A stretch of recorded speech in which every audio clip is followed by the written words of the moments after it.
شیعہ یا اہل تشیع اسلام کا دوسرا بڑا فرقہ ہے جو رسول نبی کریم حضرت محمد مصطفیٰ صلی اللہ علیہ وآلہ وسلم کے بعد حضرت علی کرم اللہ وجہہ کے امامت کے قائل ہیں، اور صرف حضرت علی المرتضیٰ کرم اللہ وجہہ کو رسول اللہ صلی اللہ علیہ وآلہ وسلم کا پہلا جانشین اور پہلے معصوم امام مانتے ہیں۔ شیعہ نظریہ خلافت کو تسلیم نہیں کرتے، بلکہ ان کا عقیدہ نظریہ امامت پہ قائم ہے۔ دوستو، عربی زبان میں شیعہ کا لفظ دو معنی رکھتا ہے۔ پہلا کسی بات پر متفق ہونا، اور دوسرا کسی شخص کی پیروی کرنا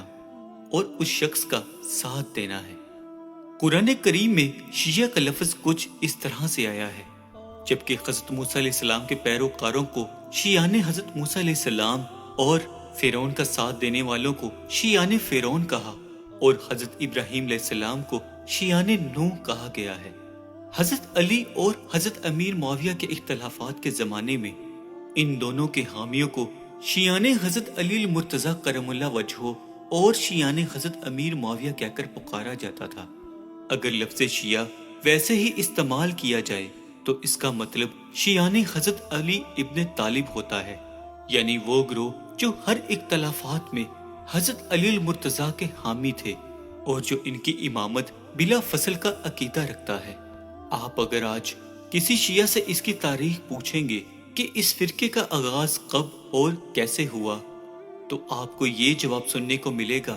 کہ شیعہ کوئی فرقہ نہیں، بلکہ جو اسلام حضرت محمد مصطفیٰ صلی اللہ علیہ وآلہ وسلم لے کر اس دنیا میں آئے تھے وہ اصل میں شیعہ اسلام ہی ہے،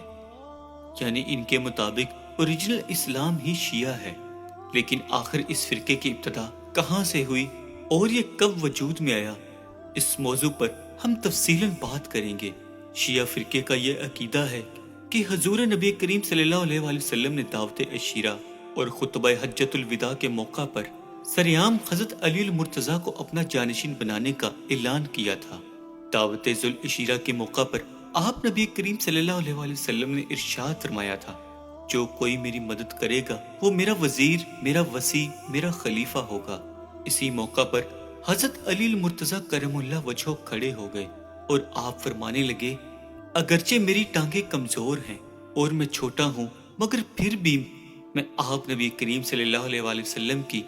ہر ممکن مدد کروں گا۔ تو اس پر آپ نبی کریم صلی اللہ علیہ وآلہ وسلم نے ارشاد فرمایا، اے علی، تم دنیا اور آخرت میں میرے وزیر، میرے وصی ہو۔ دوسری مرتبہ حضور نبی کریم صلی اللہ علیہ وآلہ وسلم نے خطبہ حجۃ الوداع کے بعد غدیر خم کے مقام پر ایک خطبے میں ارشاد فرمایا، من کنت مولا فہذا علی المولا، کہ جس کا میں مولا اس کا علی مولا ہے۔ انہی دو روایات کی بنا پر شیعہ حضرات حضرت علی المرتضیٰ کو رسول نبی کریم صلی اللہ علیہ وآلہ وسلم کے بعد افضل مانتے ہیں، اور اسلام کے سب سے پہلے 3 خلفائے راشدین کی ان کی نظر میں کوئی حیثیت نہیں ہے۔ یہ بات رسول نبی کریم صلی اللہ علیہ وآلہ وسلم کی حیات مبارکہ کے آخری ایام کی ہے، جب عرب کا زیادہ تر حصہ اسلام کی حدود میں آ چکا تھا۔ آپ صلی اللہ علیہ وآلہ وسلم کی ناساز طبیعت اور ممکنہ اس دنیا سے پردہ فرمانے کے پیش نظر یہ سوال پیدا ہوا کہ آپ نبی کریم صلی اللہ علیہ وآلہ وسلم کے بعد رسول نبی کریم صلی اللہ علیہ وآلہ وسلم کا جانشین اور مسلمانوں کا سپہ سالار آخر کون ہوگا، اور یہی سوال اسلام میں فرقوں اور تقسیم کی بنیاد بنے۔ اس سلسلے میں شیعہ اور سنی اسلام کی تاریخ کے الگ الگ واقعات بیان کرتے ہیں، مگر اس ویڈیو میں ہم شیعہ کے پوائنٹ آف ویو کو ہی صرف ڈسکس کریں گے اور اس پر بات چیت کریں گے۔ اس دنیا فانی سے پردہ فرمانے سے پہلے آپ نبی کریم صلی اللہ علیہ وآلہ وسلم نے تمام صحابہ کرام کو اپنے حجرہ مبارک میں جمع فرمایا اور آپ فرمانے لگے، مجھے ایک کاغذ اور قلم لا دو تاکہ میں تم لوگوں کو کچھ نصیحت لکھ سکوں۔ آپ نبی کریم صلی اللہ علیہ وآلہ وسلم کی طبیعت مبارک اس وقت کافی ناساز تھی، تو لہٰذا حضرت عمر رضی اللہ تعالی عنہ نے ارشاد فرمایا کہ آپ نبی کریم صلی اللہ علیہ وآلہ وسلم کو زحمت دینا ٹھیک نہیں، اور ہمارے پاس ہدایت کے لیے قرآن پاک بھی موجود ہے۔ تو اس وقت صحابہ اکرام کے 2 گروہ بن گئے، اور ایک گروہ نے حضرت عمر کی اس بات کی مخالفت کی، اور جلد ہی سب کے درمیان بحث و تکرار شروع ہو گئی۔ اور آپ نبی کریم صلی اللہ علیہ وآلہ وسلم نے تمام لوگوں کو اپنے حجرہ مبارک سے باہر جانے کا کہا۔ تاہم اس بات کا کسی کو نہیں علم کہ اس وقت آپ نبی کریم صلی اللہ علیہ وآلہ وسلم کیا نصیحت لکھوانا چاہتے تھے،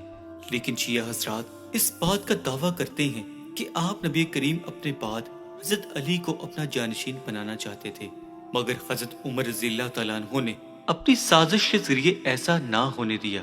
632 عیسوی میں آپ نبی کریم صلی اللہ علیہ وآلہ وسلم کے اس دنیا فانی سے پردہ فرمانے کے بعد امت کا کسی نئے خلیفہ پر اتفاق رائے نہیں تھا۔ اسی بارے میں سب لوگ ایک جگہ جمع ہوئے، جہاں حضرت ابوبکر صدیق، حضرت عمر رضی اللہ تعالیٰ عنہ بھی شامل تھے، جبکہ حضرت علی المرتضیٰ آپ نبی کریم کی تجہیز و تکفین کا کام سنبھال رہے تھے، اور کئی گھنٹوں لمبی چلنے والی بحث و تکرار کے بعد یہ فیصلہ ہوا کہ اگلا خلیفہ حضرت ابوبکر صدیق رضی اللہ تعالیٰ عنہ کو بنایا جائے گا، جس پر ایک گروہ تو راضی تھا مگر دوسرا گروہ دل سے اس بات پر راضی نہ ہو سکا۔ وہ چاہتے تھے کہ آپ نبی کریم صلی اللہ علیہ وآلہ وسلم کے بعد جانشین حضرت علی المرتضیٰ کرم اللہ وجہہ بنے، لہٰذا حضرت علی المرتضیٰ کے حامیوں نے یہ اعتراض کیا کہ حضرت علی سب میں موجود نہیں تھے اور لہٰذا ہم یہ فیصلہ ہرگز قبول نہیں کریں گے۔ لیکن بعد ازاں حضرت عمر فاروق نے حضرت علی رضی اللہ تعالیٰ عنہ کو اس کے لیے بھی قائل کر لیا، اور حضرت ابوبکر صدیق رضی اللہ تعالیٰ عنہ کے بعد اسلام کے دوسرے خلیفہ حضرت عمر رضی اللہ تعالیٰ عنہ بنے۔ اور اس دور میں بھی حضرت عمر اور حضرت علی رضی اللہ تعالیٰ عنہ کے بہترین تعلقات تھے، بلکہ حضرت علی المرتضیٰ اس دور کے فیصلہ کرنے والے بھی ہوا کرتے تھے۔ 644 عیسوی میں حضرت عمر رضی اللہ تعالیٰ عنہ کے وصال کے بعد حضرت عثمان غنی رضی اللہ تعالیٰ عنہ اسلام کے تیسرے خلیفہ بنے، اور حضرت علی المرتضیٰ نے پہلی دو خلافتوں کی طرح اس خلافت کو بھی خوشی سے قبول فرمایا۔ حضرت عثمان غنی رضی اللہ تعالیٰ عنہ کے دور میں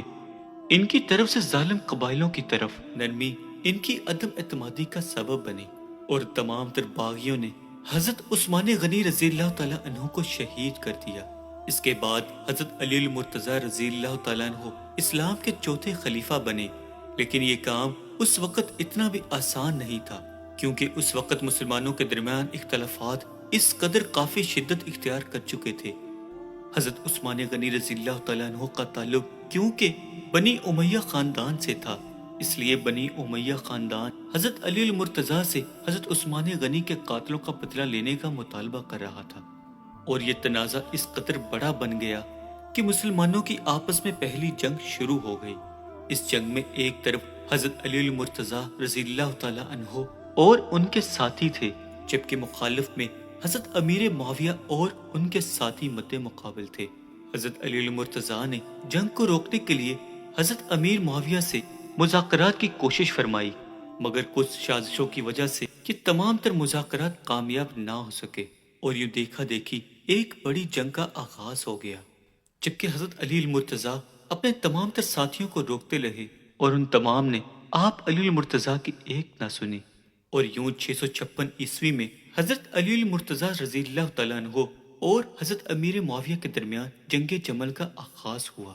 اس جنگ میں بعد میں حضرت علی اور ان کی جماعت فتح یاب ہوئی۔ اس جنگ کے بعد بھی مسلمانوں کے آپسی اختلافات ایسے ہی جاری رہے، اور ایک سال بعد 657 عیسوی میں یہ دونوں فوجیں پھر سے ایک دوسرے کے مد مقابل ہوئیں۔ کافی دن جنگ چلنے کے بعد مذاکرات کی جب بات ہوئی، جو کہ مکمل طور پر طے نہ پا سکے، تاہم اس کے بعد جنگ روک دی گئی، اور سنہ 6661 ہجری میں حضرت علی المرتضیٰ کو کسی نے نماز کے دوران شہید کر دیا۔ شیر خدا حضرت علی المرتضیٰ کی بعد ان کے بیٹے حضرت امام حسن خلیفہ اسلام بنے، لیکن مسئلہ ابھی بھی وہیں پر برقرار تھا، کیونکہ دوسری طرف حضرت امیر معاویہ نے خود کو خلیفہ بنا رکھا تھا۔ بعد ازاں حضرت امام حسن رضی اللہ تعالیٰ عنہ کو بھی ظالموں نے زہر دے کر شہید کر دیا، اور امام حسن رضی اللہ تعالیٰ عنہ کے بعد ان کی حامی حضرت امام حسین علیہ السلام کے ارد گرد جمع ہو گئے، اور اس کے کچھ ہی عرصہ کے بعد واقعہ کربلا پیش آیا،